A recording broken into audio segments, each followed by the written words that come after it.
Episode की शुरुआत में दिखाया जाता है योंग मूजी की जान बचा लेता है। रूह ये सब देखकर बोलती है कि इसकी स्प्लिट पावर कैसे बढ़ रही है, इसका तो फाउंडेशन कोर भी बढ़ता ही जा रहा है। इस लेवल के साथ मैं इससे नहीं लड़ सकती, इस तरह तो मैं इससे मारी जाऊंगी। क्या इसकी पावर मेरे मास्टर से भी ज्यादा? रूह योंग को मारने के लिए अपनी तलवार निकालती है और योंग पर वार करती है। योंग की पावर के सामने रूह की तलवार टूट जाती है और वो नीचे गिर जाती है। और अब मेरी मैजिक तलवार भी टूट चुकी है। मुझे नहीं लगता है कि अब मेरे पास कोई उम्मीद बची है। और वो नीचे गिरने की कोशिश करती है। मुझे उसे नीचे गिरने से रोकती है, लेकिन वो उसकी बात नहीं सुनती और नीचे गिर जाती। गिरते हुए सोचती है कि मैं अपनी किस्मत को काबू नहीं कर सकती, शायद मैंने अपने मरने का तरीका चुन लिया। रूह आंखें खोलकर देखती है तो वो योंग की बाहों में होती है और योंग बोलता है कि तुम एक लड़ाई हारी हो, तुम भाग भी सकती हो, ये इतना भी नामुमकिन नहीं। और योंग उसे अपनी पावर से ऊपर लेकर आ जाता है। रूह बोलती है कि तुम कुछ नहीं जानते, तुम्हारे जैसे कमजोर इंसान इस दुनिया की निर्दयता को कैसे समझे। रूह वहाँ से चली जाती है। मूजी बोलती है कि उसे जाने दो, सबके अपने राज होते हैं। और वो योंग का कान पकड़कर बोलती है कि बताओ तुम्हारे पास ये पावर्स कहाँ से? और बोलती है कि बताओ वो पावर क्या थी। योंग बोलता है कि दरअसल मेरा हमेशा से ही एक हीरो बनने का सपना था और मैं एक बड़ा ही कूल हीरो बनना चाहता था। ये सुनकर मूजी को गुस्सा आ जाता है और वो योंग को मुक्का मार देती है और बोलती है कि तुम कुछ कहना चाहते हो या नहीं। मूजी योंग का कॉलर पकड़कर बोलती है कि हम कहीं चलते हैं। योंग बोलता है कहाँ, आधी रात हो चुकी है और मैं बहुत ज्यादा थक भी गया हूँ। मूजी बोलती है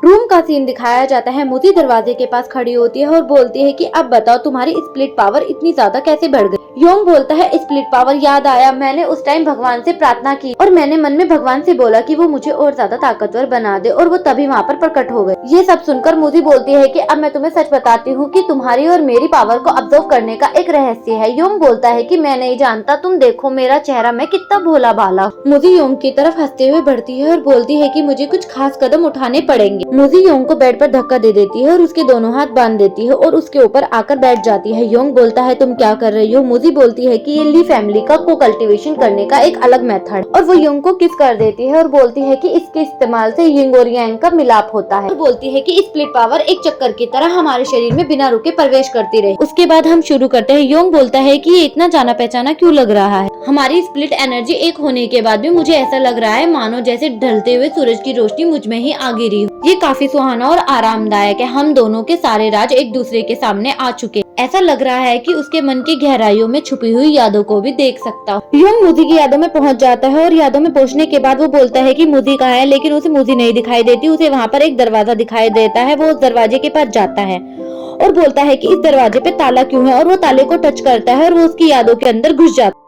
जहाँ उसे एक छोटी सी बच्ची रोते हुए दिखाई। मूजी भी योंग की मन की गहराइयों में जाने की कोशिश करती है और बोलती है कि मुझे बस इसके थोड़े ही नजदीक। और वो बोलती है कि मैं अपनी स्प्लिट एनर्जी के द्वारा उसके सारे राज जान लूं। मूजी योंग की मन की गहराइयों के पास पहुंचती है और बोलती है कि मैं तो इसे हिला भी नहीं पा रही। और वो देखती है और बोलती है कि उसके पास वेपन है, वो जिंदा है। और मूजी एक अलग ही जगह पर पहुंच जाती है जहाँ उसे खून दिखाई देता है और उसके सामने एक आदमी खड़ा होता है जिसके पास तलवार होती है। मूजी सोचती है कि हम तो बहुत पहले ही एक हो गए थे। दूसरी ओर योंग का सीन दिखाया जाता है। योंग ऐसी जगह होता है जहाँ आग लग रही होती है। एकदम से उसकी आँख खुलती है और वो बोलता है कि मूजी कहाँ है, और वो अपने आसपास देखता है सब लोग आग में जल रहे होते। तभी उसे एक आवाज सुनाई देती है जो बोलती है कि मुझे बचाओ। योंग भागकर जाता है और बोलता है कि मैं आ रहा हूँ मूजी तुम्हें बचाने के लिए। और योंग वहाँ पर पहुँच जाता है जहाँ पर एक लड़का होता है और वो उसे देखकर बोलता है कि ये कौन है। तभी एक लड़की बोलती है कि प्लीज रुक जाओ रुक जाओ। वो लड़का बोलता है कि ब्लैक स्काई कहाँ? प्रेजेंट का सीन दिखाया जाता है। मूजी रो रही होती है। योंग बोलता है कि ये तुम्हारा प्रेजेंट था, बड़ा ही दुख से भरा हुआ, और बोलता है कि अब सब ठीक होगा, मैं तुम्हारी रक्षा करूंगा। योंग उठकर अपने कपड़े पहन लेता है। मूजी बोलती है कि ली फैमिली में पूरे 33 लोग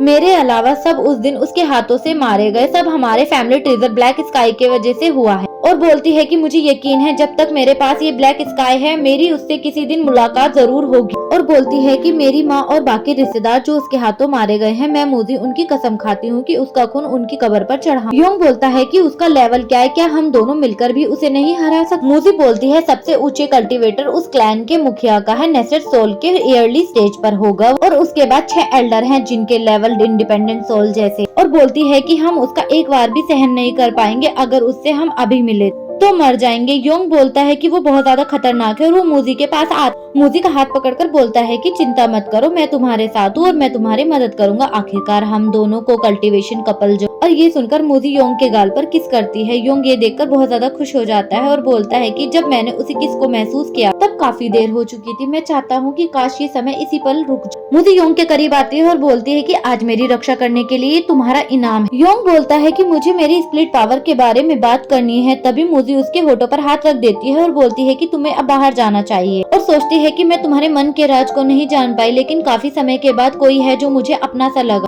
जो मैंने काफी समय से महसूस नहीं किया। और योंग को बोलती है कि काफी रात हो गई है, मैं सोने जा रही हूँ, तुम घर वापस चले जाओ। योंग बोलता है कि वापस जाओ। मोजी उसे मुक्का दिखाती है और ये देखकर वो डर जाता है और बाहर चला जाता है और बोलता है कि काफी रात हो चुकी है। रास्ते पे चलते हुए गाना गाता है और चांद को देखकर बोलता है कि आज मुझे अकेले ही स्कूल जाना होगा। क्या यही मेरी किस्मत है? अच्छा हुआ उसने टियान बीट्स के बारे में मुझसे कुछ नहीं पूछा। अपनी जेब में हाथ डालता है और उसे वो बीट्स नहीं मिलते और बोलता है कि वो बीट्स कहाँ गए? मैंने तो वो बीट्स अपनी पॉकेट में ही रखे। रोते हुए बोलता है कि वो मेरा खजाना था, अब मैं बिना उनके कैसे बचाऊंगा मॉडर्न कल्टीवेटर की दुनिया। सीन चेंज होता दिखाया जाता है कि वो अपने घर पर आता है। दरवाजा खोलते ही मिस्टर ली बोलते हैं कि तुम कहाँ थे? तुम्हारे लिए यहाँ पर एक लड़की बहुत देर से वेट कर रही है। मिस्टर ली योंग पर बहुत ज्यादा गुस्सा करते और बोलते हैं कि ये कोई जगह है लड़कियों को बुलाने की? अगर ये तुम्हारी फियोंसे है तो तुम्हें इससे बाहर मिलना चाहिए, तो तुम्हें अपनी फियोंसे को यहाँ पर नहीं बुलाना चाहिए। योंग लड़की को देखता है और अचानक से चिल्लाता है। लड़की बोलती है, हाय डार्लिंग, मैं तुम्हारा कब से वेट कर रही हूँ, तुम इतनी देर से कहाँ थे? ये देखकर योंग की नाक से खून निकल जाता है। एपिसोड 5 यहीं पर खत्म होता है। अगर आपको मेरी एक्सप्लेनेशन अच्छी लगती है तो वीडियो को लाइक और चैनल को सब्सक्राइब करना। Thank you.